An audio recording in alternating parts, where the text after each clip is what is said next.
Olá, irmãos cristãos, a paz de Cristo. Eu sou o Daniel Carlos e sejam bem-vindos ao canal Mundo Católico. Hoje, dia 7 de maio, falaremos de 4 grandes santos importantes da nossa fé. São eles: Santa Flávia Domitila, mártir do século I. Há muito mais tradições envolvendo a existência de Flávia Domitila do que documentos históricos comprovados. Seu nome e santidade tanto se espalharam nos primeiros tempos do cristianismo que sua vida se mesclou a essas tradições pela transmissão dos próprios fiéis que fixaram o seu culto.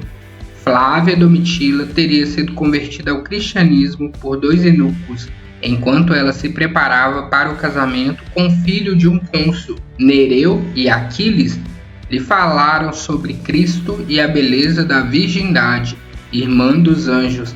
Ela teria abandonado o casamento e se convertido imediatamente. Contudo, o próprio imperador, inconformado, tentou vencer a recusa pelo compromisso da jovem com uma tarde dançante em sua homenagem.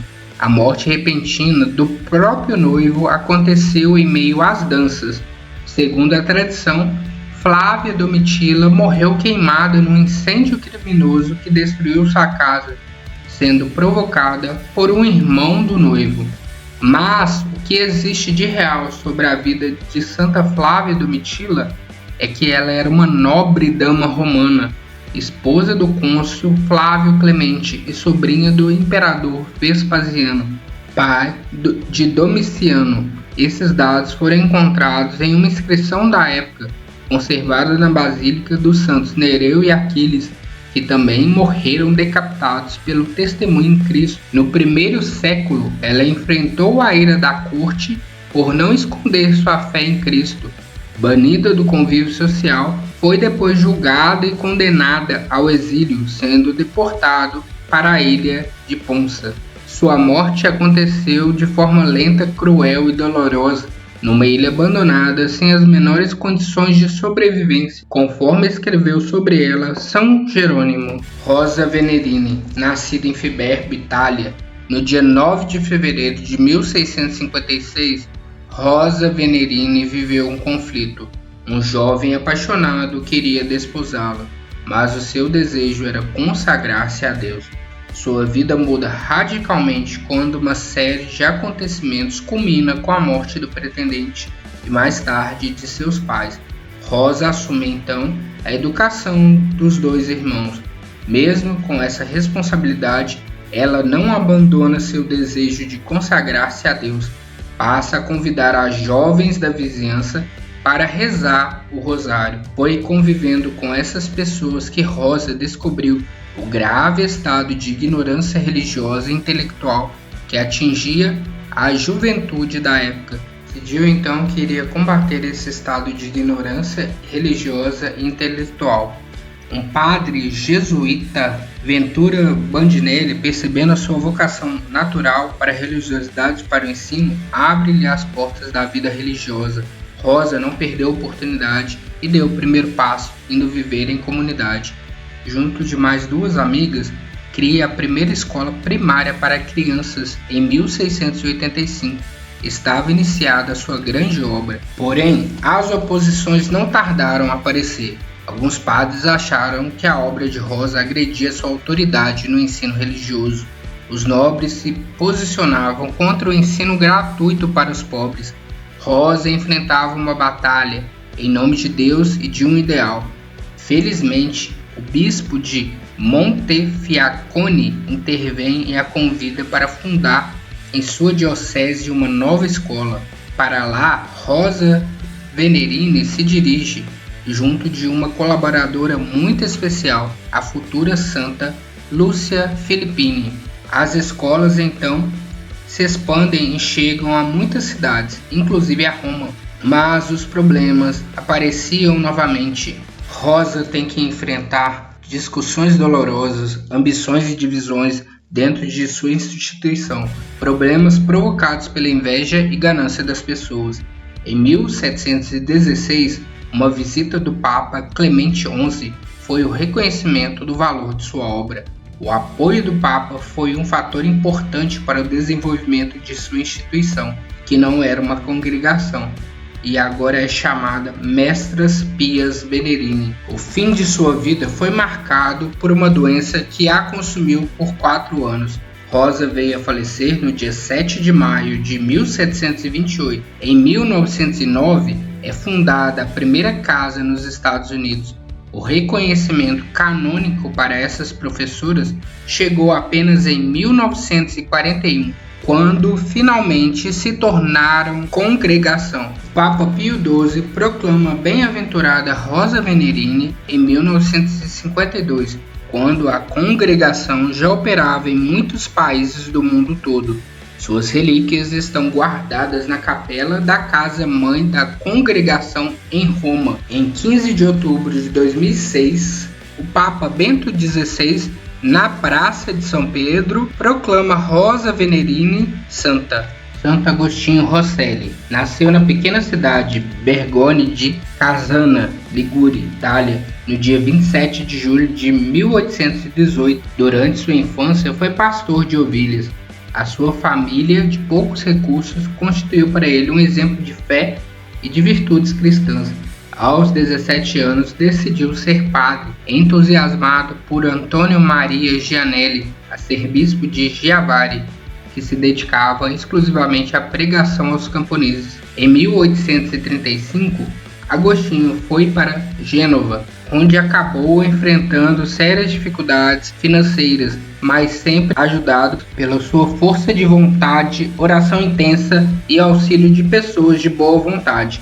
É ordenado sacerdote em 1846 e enviado para a cidade de São Martim d'Ávaro como padre auxiliar. Inicia o seu humilde apostolado a serviço de Deus, dedicando-se com zelo, caridade e exemplo ao crescimento espiritual e ao ministério da confissão. Agostinho é homem de diálogo no confessionário da Igreja Genovesa da Consolação, sendo muito procurado, ouvido e solicitado pela população. Sua fama de bom conselheiro corre entre os fiéis, o que faz chegar gente de todas as condições sociais em busca de sua ajuda. Ele passa a conhecer a verdadeira realidade do submundo.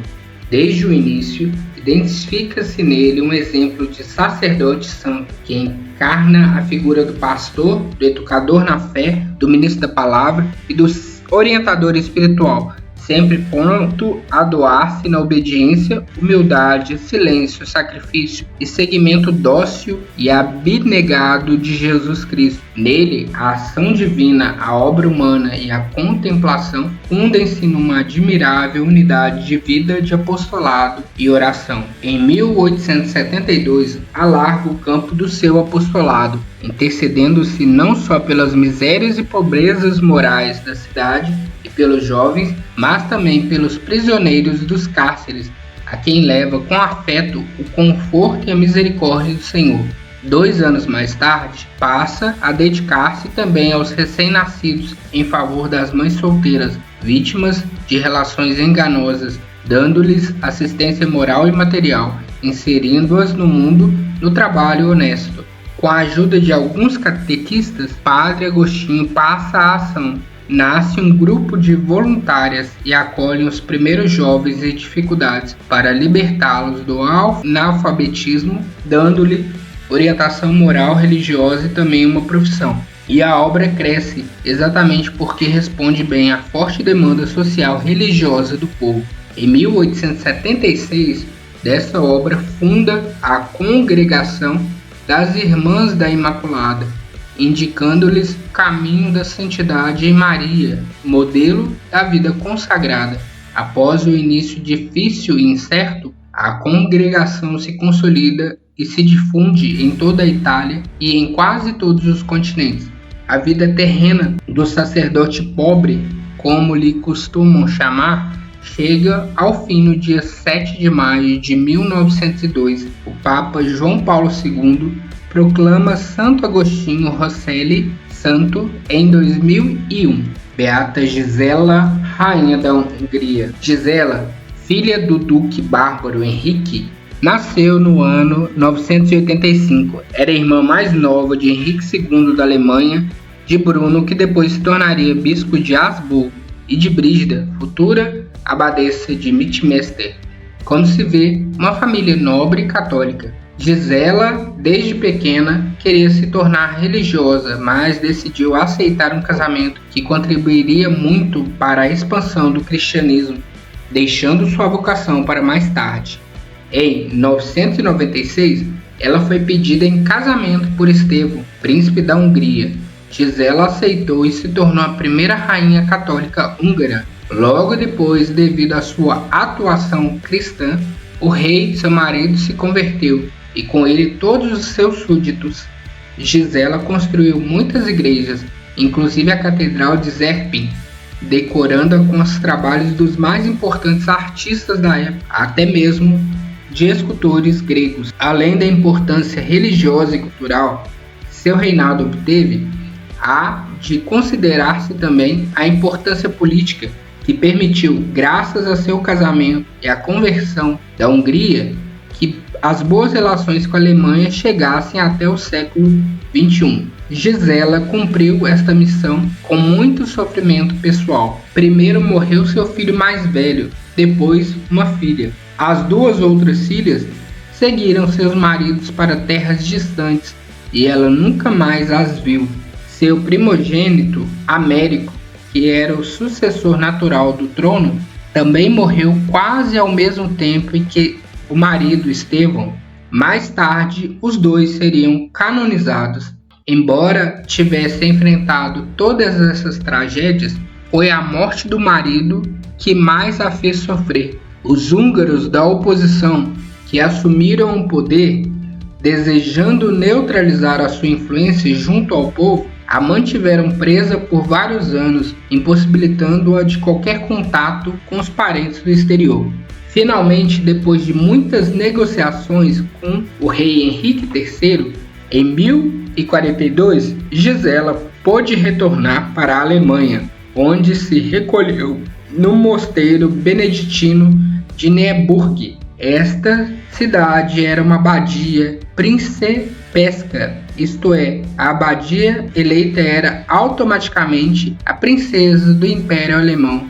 Por seus dons e experiência, pouco depois de sua entrada, Gisela foi eleita abadesca princesa, governando até o dia 7 de maio de 1060, quando faleceu. Assim, o fim do primeiro milênio assistiu à atuação dessa grande figura feminina da história da Igreja. Beata Gisela, a rainha cristã, que se fez abadesa princesa da Alemanha, que patrocinou grandes obras de caridade, construiu igrejas, ajudou a converter a Hungria e por isso teve grande participação política na expansão do cristianismo. O seu culto é muito antigo e ainda intenso em todo o norte da Itália, Hungria e Alemanha, França, por todo o Oriente e pelos países onde os beneditinos se instalaram, levando com eles esta comemoração litúrgica. Santa Flávia Domitila, Santa Rosa Venerini, Santo Agostinho Rosselli e Beata Gisela, rogai por nós. Dito isso, já conheciam a história desses santos. Como eu trouxe para vocês esse vídeo edificante, mereço o seu like. Assistam também os vídeos que aparecem na tela. Não se esqueçam de se inscreverem no canal. É só clicar nessa redoma e efetuar a sua inscrição. Muito obrigado pela sua audiência. Um grande abraço a todos. Até mais. Fiquem com Deus. Amém.